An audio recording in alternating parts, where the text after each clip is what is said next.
Chapter 11. Max was not in the sunniest of moods as he waited for his train on Monday morning. He hated public transport at the best of times. The queuing, the grubbiness, the risk of sharing a seat with a garrulous stranger. But his beloved S-Type Jaguar, a new purchase that had almost supplanted his beloved pre-war Bentley in his affections, had developed some kind of engine trouble and was languishing in a Whitby garage. He couldn't delay their weekend because it was the only break in the schedule, so he and Lydia had been forced to undertake the long train journey via York to St Pancras and then on to the south coast. Seth, Lydia informed Max, was driving to Brighton in his Aston Martin, but they could hardly ask him for a lift. Besides, it was a two-seater. Lydia had quite enjoyed the journey down. She'd remarked on the cuteness of the trains and the dinkiness of the buffet car, where there'd been served brown Windsor soup in thick china bowls.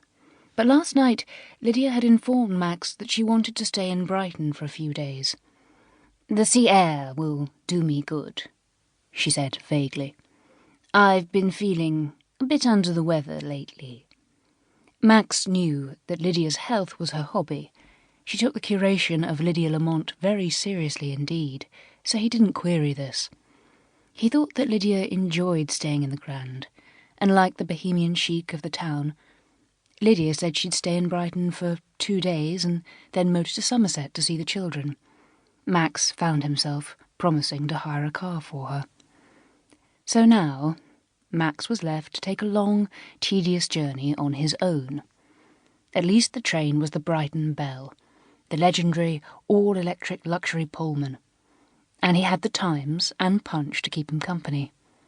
He thought of Edgar, who loved to do the Times cryptic crossword, racing through it with flourishes of his pen, and, it seemed to Max, barely time to think. Edgar had once told him that it was a crossword that had led to his recruitment to the Magic Men.